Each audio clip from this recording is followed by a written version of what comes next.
On this week's show, how to buy a property without viewing it. In the news, Samuel Leeds launches a brand new property show on Sky TV. And we're going to be answering all your property related questions.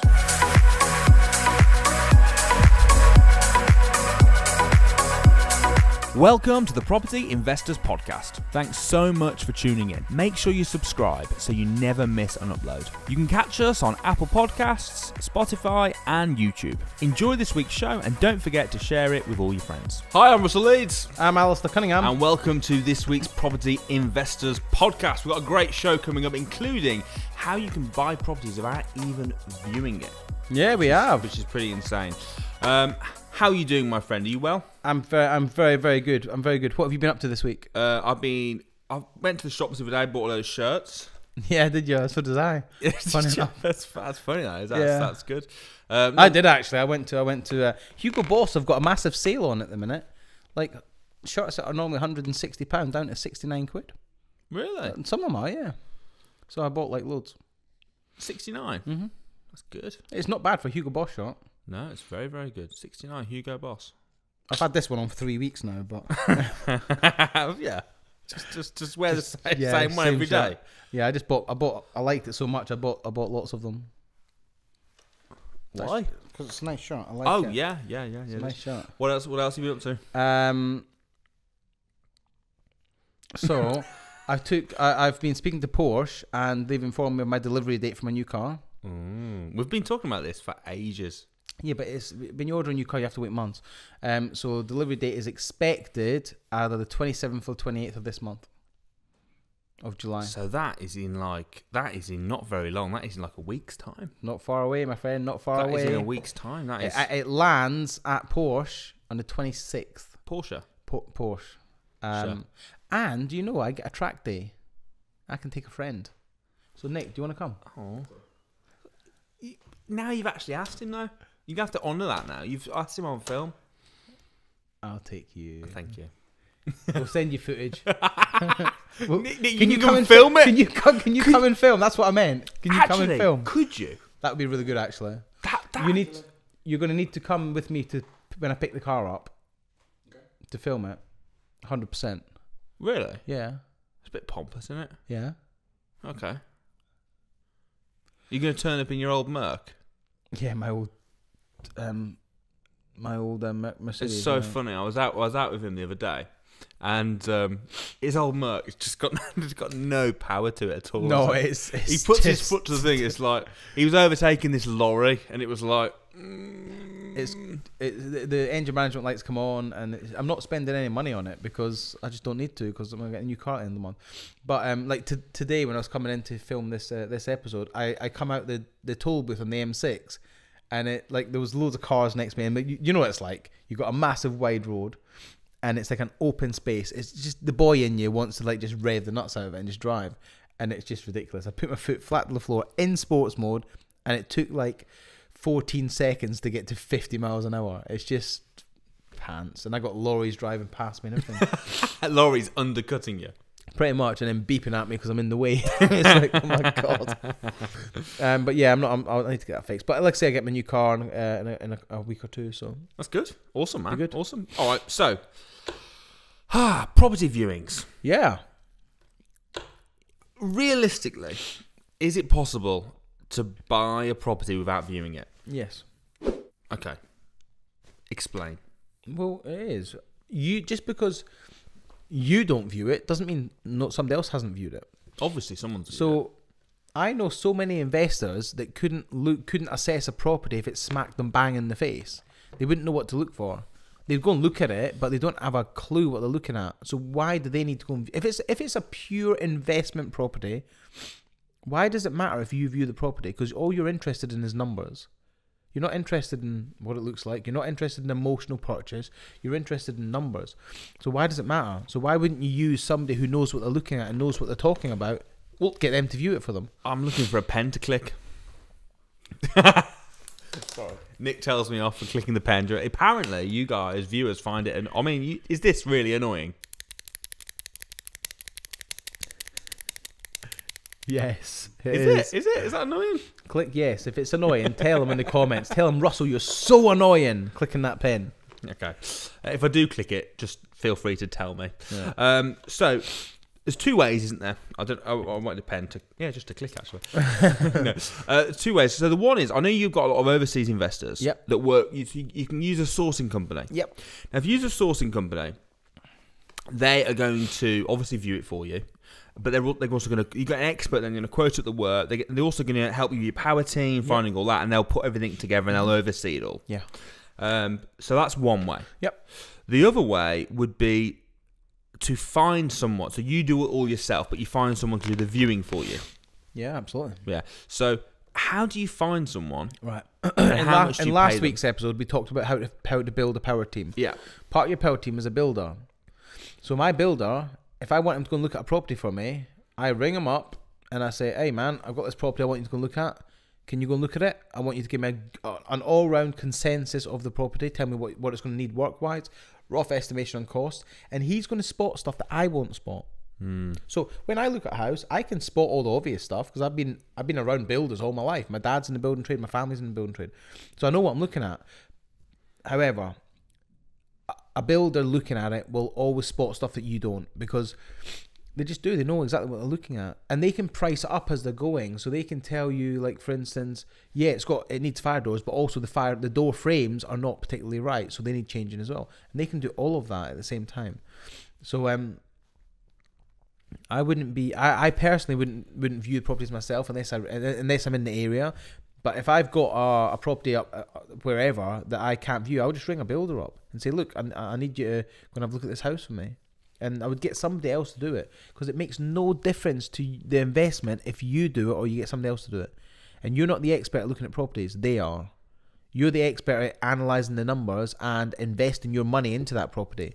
So don't become a busy fool, like, do you know what I mean, running around the country looking at all these houses. I mean, maybe do it to begin with, so you know what you look, so you've done it, you can say you've done it, but I wouldn't do it on a regular basis.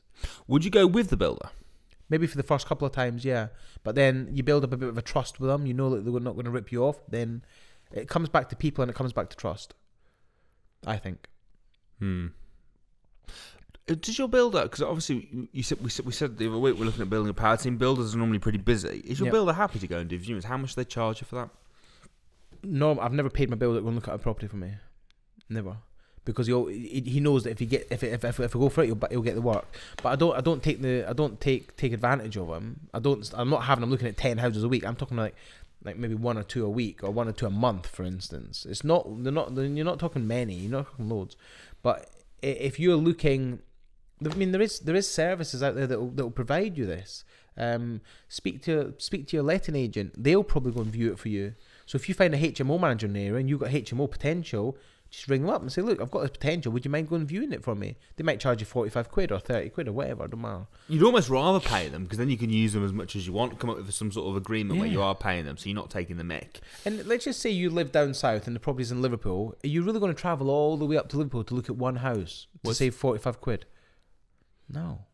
And if I'm looking at houses, just your fuel alone, you wouldn't save money, it would cost you more. But if I'm personally out looking at houses for better sourced, I book a minimum of 12 viewings in a day. I won't go unless there's a minimum of 12 viewings. The reason being is because I guarantee you, and this is from experience, 4 will cancel. That's annoying. Or you'll turn up and the agent won't turn up. Yeah. Guarantee it. It's probably going to be more. We had a day of viewings a couple of weeks ago, and we had like 11, 12 viewings booked, and like we only actually saw 6 houses. I had 12 the other day. I saw 4. There you are then. It happens. So, and it's like on the way down, it's like, oh, we didn't manage to get access. Yeah. And you're like, do you know one that really bugs me is when they say the tenants wouldn't let us in. It happens all the time. I arrived. Let them in if you give them more than 24 hours. It's because they haven't given the notice. Yeah, but I arrived at a HMO property about a month ago, and they were given notice. They were all sent text messages saying somebody come to view the house, and we went in, and the tenant stood in the hallway and point blank refused us access to the house. He said, "I'm not letting you in this house. It says my home. You've not given me notice, even though we saw he'd been text." He goes, "I'm not happy with you viewing my property because I've got guests here, so you're not viewing the property." And he wouldn't let us in, and we had to just leave. Who do you reckon the guests were? Probably is I don't know. Go on, let's guess. Let's speculate. Maybe his partner. That's so boring. Yeah, our partner's in there. No, Who do you reckon his guests were? If he stopped come on, you're not going to do that unless you've got something to hide. He would had a drug party on in there or something. Yeah, there was something going on because there was loads of them hanging around. And there was like, probably had loads of drugs and hookers, I don't know. So, whatever. Alistair was like, I've seen it all before, let me through. I'm like, mate, come on, I'm normally in the middle of all this. I'm kidding, I'm not. But no, just come on. You're kind of on the edge just watching, aren't you, normally? Yeah, watching in. But yeah, you don't become a busy fool where you have to be the expert at everything. Yeah. Use your strengths and do what you do well and pay other people to do what they do. And viewing properties, you don't have to do it yourself. So a good tip for finding people to view properties is let an agent, a builder. Another one is like I put a post out on Facebook. Do you have a list of what you're looking for to tell them? I have viewing inspection forms. So this is a form. This is what you're looking for. Go out and view it. So I put a what sort of stuff's on your viewing inspection form? What boilers in there? What heating system? What's the condition of bedroom 1, 2, 3, 4, 5? Room sizes? Is there fire doors? Is there no fire doors? What the front door like? What's the back door like? What's the roof like? What's the ground like? What's the flooring like? There's loads. It's 7, 8 pages. So I put a post out on that cold has followed you around. You've had that cold for about 3 weeks, haven't you? I know. Excuse me, guys. So I had I put a post on a Facebook group in Liverpool when I needed somebody to go and view some houses. And normally in all the cities they'll have like a tradesman group or a builders group or whatever. And I just literally put a post out saying, "Look, I'm an out of town investor looking to buy properties in this area. I'm looking for somebody who can go and price up some work for me and also view the property at the same time for me and give me an assessment on it. I'm very happy to pay, but understand that if I buy the property, you'll get the work." And I was inundated with messages. People that like, yeah, we can go and view that for you, no problem. And like, even if you just pay them 20 quid or whatever, it's so easy to do this. It's so easy. Yeah. And when I hear people like from London that are like, well, I can't get to the property, I'm like, well, why? Just get somebody to do it. Stop trying to be the person that does everything in your business. Yes, no. It's a tip I learned from you, and I'll always be thankful for it because you taught me systemization and you taught me how to get other people doing stuff. So yeah, bang on. Oh, thank you. Yeah. Did you see that? Us two complimenting each other. I know, what the heck? I like your shirt as well. I like yours. This is so nice. It's now high time. Five. Go on, high five. Brilliant, thank you. It's now time for this.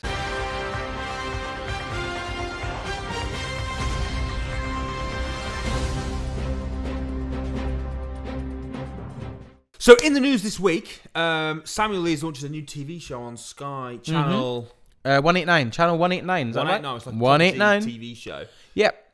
It's exciting, isn't it? Is it just on Sky? Is it on like BT and Virgin and stuff, or is it just on Sky? I think it's just Sky. Just on Sky. Just on Sky. It's exciting stuff, man. Like Samuel's made it on Sky TV. It's very cool. It's good. So let's talk about what it is. It's every Tuesday night, 9 p.m. Yep.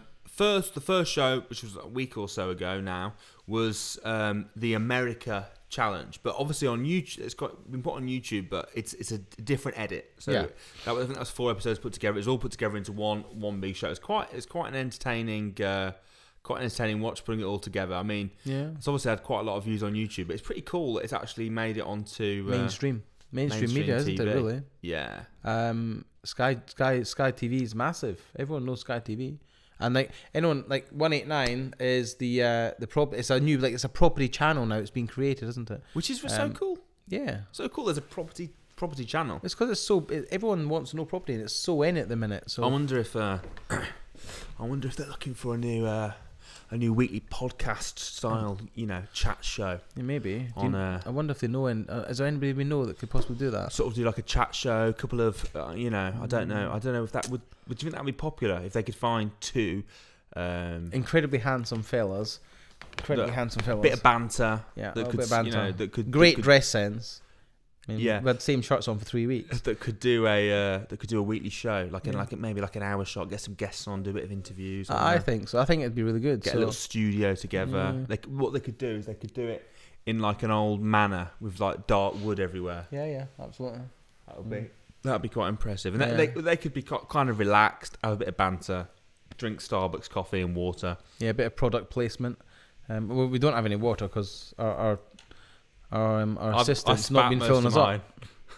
Russell spat most of his out. Still all over the table, if you see. So it's just really good because it's just, again, Samuel adding lots of value to people and educating people. Well, what I like, I mean, I know they're creating a lot of new content for it. Yeah. The videographers are really excited because they get to put their stuff out on national TV. It's also opening up to a new audience of people. Yeah, isn't it? And I think it's great that property investing in general is starting to hit the mainstream. So do it's I. becoming, it's a brilliant topic. We're in a brilliant country for it. It's a brilliant time for it. The fact that it's becoming, mainstream is, for me. But to me, this is just a massive, massive sort of applaud to Samuel. To be honest, all this stuff he's putting out there, how hard he's working at this. He's doing all the YouTube every day, 7 days a week now. There's something going out on YouTube. Now he's got the Sky, and he's got all other things going on as well. And it's all to help people on their journey. Yeah. It's all to help people. So, massive hats off to the guy. Awesome, man. Right, it's now time for this.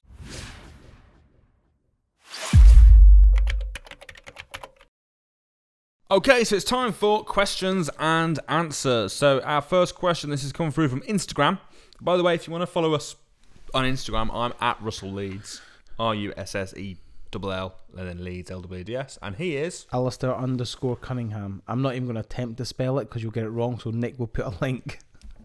ALASDAIR_CUNNINGHAM. That's it. When you say you're not going to attempt to spell it because they'll get it wrong, Yep. but if you were spelling it, okay, surely they fine. wouldn't Let get it me wrong. tell you. It's because you wouldn't be able to spell it. ALAS. Well, clearly it is. DAIR. But everyone will think so. Everyone will think they won't understand the letters. They won't understand your accent. Yeah, it's the accent. Yeah. Which Trust bit me, will I've it? had this for the whole of my life. When somebody says to me, spell my name, so I say ALASDAIR, and they're like ELESDAIR. It's like the Michael McIntyre. Have you heard the Geordie, how they pronounce vowels? Go on. All right, so Geordie, they pronounce A, E, Yeah. and they pronounce E. E. Yeah. It's like, how do they... The AEIOU. A.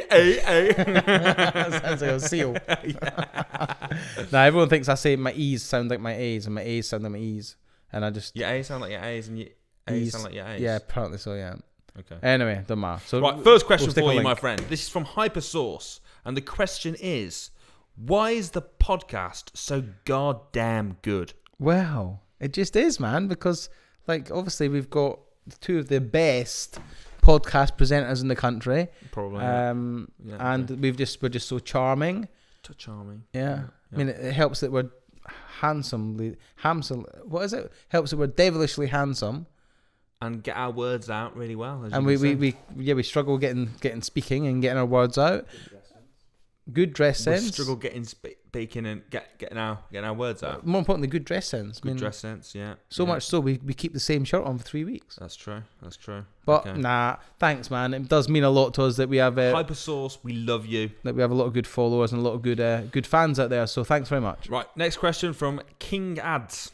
Other than selling the property, what other exit strategy do you recommend, or is selling the only way? Thank you. Well, you could rent it. You could rent it. You could remortgage it. Remortgage it. You could sell it. You could. Well, she said selling. So basically, there's only three in there really: selling, remortgage it, or rent it. Well, you could remortgage it and rent it. You could do two of those in one go. Yeah. I mean, that's really the only exit. You could. Yeah. Everything else follows under them three things, isn't it? Sell it, rent it, or remortgage it. So what other strategy? How else would you exit the property? You could. That doesn't fall under either on a lease option, but you're still selling it. Not necessarily. Okay, fine. Then you're renting it. You could. It's kind of like a cross, isn't it? Well, it's one of them two. It's going to fall in between selling or rent, isn't it? Yeah, it's both. Well, exactly. So you're selling it at the end, but you're renting it in the meantime. Okay. Yeah, but it's a different way of doing it, isn't it? Yeah, you could offer it to landlords on a rent-to-rent. Yeah, so you're renting it. You could, I suppose. There's nowhere to go with this. You're either going to sell it, you're going to rent it, or you're going to refinance it, pull your money out, and then just rent it. So I think that's only three answers to that question. So sorry, man. But there you go, King Ads. There's only three. If I think of any more, then I'll let you know. Okay, next, Jordan Spearman, MMA. I wouldn't mess with this guy. He sounds dangerous. Just the fact that he's felt the need to put MMA at the end of his name. But what if it doesn't stand for mixed martial arts? What if it stands for something else? Mellow-mannered adult. Yeah, what if it's mellow-mannered adult? It could be. Have you got any you could think it could be? Nah, I don't want to, just in case it does stand for MMA. Right, as a deal sourcer, what are the top priorities before selling a deal to make it a success? I.e., I found a deal, how do I make sure it's ready to be sold? I'll take this. Okay, so you need to be doing your due diligence, and you need to be doing it thoroughly.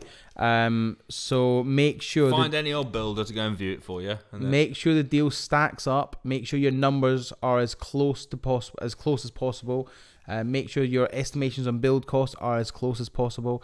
Make sure you've got good proofs of demand in the area and lettability. Make sure you have a power team in the area. Make sure lettability. Yeah, it will let out. Word? Yeah, it will let out. Yeah, but is that a word? I don't know, but I made it up. Either way, it means let it out. And make sure that the property works as an investment property and it's in a good area, good condition. Just do your due diligence, because ultimately you want to be sure that if you're passing that on to an investor for a £2,000-3,000 fee, that you've done your job. It's not a word, isn't it? Okay, fine, it's not a word, right? But you've done your job. Could be a good name for a company though. Lettability. Yeah, I imagine if you had like a letting agency. Okay. So just make sure you've done your job, because you've got to justify your fee. So it could be as simple as that you've managed to negotiate £10,000 off the value. Don't negotiating £10,000 off the asking price is not negotiating £10,000 off the value. So if you negotiate £10,000 off the value and you presented that to an investor, are they going to pay you £3,000 for it? Absolutely, because they're still going to make £7,000. It's just things like that. Just make sure the deal stacks, make sure it all works, make sure you've done your research, make sure you can back your research up. So if an investor wants to see it, you can give it to them. I give all my investors the information once they paid a fee for the research we've done. It's always available for them. And just make sure, the biggest things I do, if I personally wouldn't buy the property, I wouldn't sell it to an investor. It's that cut clear to me. But always bear in mind that my strategy is I really buy refurb, refinance, and I only want them in a specific area. So the reason I pass deals on is because I don't want them all over the country. I want my properties in a specific area. So you wouldn't buy them? I wouldn't buy them because they're not in my specific area, not because they're not bad deals. They're good deals, they're just not in my strategy. So look, he gets smart. So I would still no. Just to confirm. I'm not even going to do it. Don't. I'm not going to put you through it. Carry on. Right. So just to confirm what Russell was trying to get at, just because I don't buy all the deals does not mean they're bad. The reason I don't buy all of them is because, one, I've not got an endless pot of money, and secondly, they don't fit my specific strategy. However, if my strategy was in that area, I would buy that deal. So if I was buying in Newcastle and I had a good deal come up in Newcastle and it all worked, if I wouldn't buy that deal, I wouldn't sell it to an investor. So that's how I do it. Thank you. Can you add to that? No. As an investor, what would you want to see? What from the? I just want to see everything I needed to know. I want to see the important stuff that gave me the number. So I want to see how much it was, how much it was to buy, how much it was going to cost me to if I had to spend any money on it, and what my rent was going to be, and details of it being in a good area. I'd also want to see that I was paying the right price for the property. So I want to know the true market value and evidence of that. So it's just really evidence that I was making a good purchase. Really. Yeah. One thing that I will say about investors, I talk about this from stage. There's several different types of investors. You've got proper investors, and then you've got amateur investors and people that don't really know what they're doing. Now, proper investors, they're very much exactly what you've just said. They want to know that it's a good deal that stacks up. Amateur investors want to they want to know the color. They want to know things that they just don't really need to know. And what I love about dealing with the investors I deal with is they're all proper investors. They're in. That's it. This is what I want. These are the numbers I want. They look at numbers. That's all they look at. They don't care that the walls are blue, the back garden needs de-weeding or whatever. All they care about is money in, money out. And if you can find investors like that, your job will be easy because they'll value your time. Whereas I find amateur investors, they're always moaning about like a sourcing fee. They're always moaning that the build costs an extra £1,000 or whatever, because they're trying to do everything on a budget, which there's nothing wrong with doing it on a budget. But I have more problems with amateur investors than I do serious investors, and that's why we're very picky with who we work with. Cool. Hope that answers your question. Okay, so we got a question from Mitch X Fit, and the question is: any tips on fully systemizing your business? Yeah. So I systemize Better Sourced completely. So I spend literally probably 30 minutes, maybe I don't know. Let's just say 30 minutes a day. So it's as systemized as it can be, but my involvement is WhatsApp messages to the management team. So systemizing the business, you get a management team in place, you put people in place, and you give them control. For me, that was very hard, because you remember what I was like. I used to hold on to everything. I was like, no. If it needs doing, I've got to do it, because it will be done properly. When I learned to release that control and let people do it, when I let people do it, as in run the business. Yeah. It went well, and I now I'm like, you're doing a better job than me. You do it. I love it. So use people, employ people, virtual assistants, companies such as Fiverr, all these sort of people to do all your marketing, all that sort of stuff, all your business cards, all that sort of stuff. It's very, very easy to systemize a business, but you don't need to do everything yourself. Remember that. Yeah. So tips on systemizing. What I would say is, first of all, is you want to create like an organization. I talk about this a lot in my soon to be released book. First thing you want to do, you want to put your structure in place. You want to work out all the different tasks that you need to do. Mm-hmm. Then I would pick the ones that you hate and systemize those first. Yeah. So depending on your personality type, who knows what that would be, and then only get people to do the jobs that. Only get people to do it that do the job better than you do. Mm-hmm. Is the first rule. So if you're gonna get someone doing your accounts, make sure they're gonna do a better job of it than you. Just a tip. Whenever I'm hiring, I think it's very easy for Alistair to do this, but a bit more difficult for me. But just hire people that are going to do it better than you, and then just work your way through the list and start replacing yourself in those jobs, and just making sure that they're doing a good job. Yeah. There's certain stuff that I think is difficult to ever fully replace. I think marketing is one. Now, within marketing, you've got different tasks. So you've got some of the stuff. A lot of it you can replace. Yeah. But I think it's hard to fully replace yourself from that. But obviously you can do. Mm-hmm. The bigger you grow it, the more you can afford. I like the idea of writing everything down and just ticking off the things that you don't like doing. That's really good. Because what will happen is you won't do those things anyway. And also, it lets you actually realize what your business involves. Like it's amazing if you actually wrote down 1 to 100 of what you actually do in your business. It'd be amazed at how many of them jobs are like the other thing minimum wage jobs. You'll struggle at first, and then when you'll start realizing, oh, I did this, and you'll start adding to the list. It might take you a week or so to fully get the list right, but so a problem I've got at the minute is all my social media. And heard about. Oh, sorry, different thing. Yeah, carry on. That was personal, man. Sorry, I'm sorry. All my social media messages and all that sort of stuff, they're just it's taking. I'm getting a lot. I'm getting a lot of instant messages. I'm getting loads of messages and emails. So I'm busy, and I'm going to need somebody to help me with that. So to me replying to every single email is I don't need to. So I'm going to have somebody look at my emails and work out what ones I have to do and what ones they can do. And that's just partly systemization. Your contact with people, because instead of waiting 3 days for a reply, they can get a reply within a couple of hours. Yeah.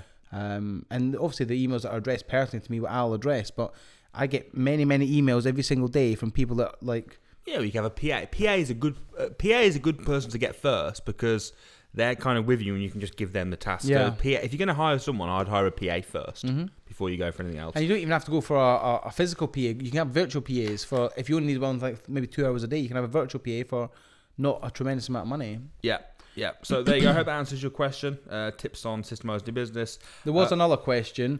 Hurry Ting Tong, can I have a good book I can read to understand the very basic principles of property investing? I would say Buy Low, Rent High by Samuel Leeds is a great place to start with the basic tips. Alistair's book's also very good. If you're looking at deal packaging, putting yourself out there and finding deals, it's called Whatever It Takes. But for just the basics of property investing, I'd say Buy Low Rent High is a really good place to start. And as soon as Russell's book comes out in a couple of months, it's called. Am I right in saying am I allowed to name it? As in name it or tell them the name. You can name it if you want to. No, have you named it yet? Is it what we've talked about, the Entrepreneur's Blueprint? Yeah, pretty much. So Russell's got a book coming out called The Entrepreneur's Blueprint, and it's about the business side of things. So that is also a very good book to get and read for the business side of your properties. Yeah, sure. So yeah, brilliant. Well, guys, thanks ever so much for tuning in. I've enjoyed filming the show. It's been a good show. We'll be back next Saturday at 7 p.m. We will see you there.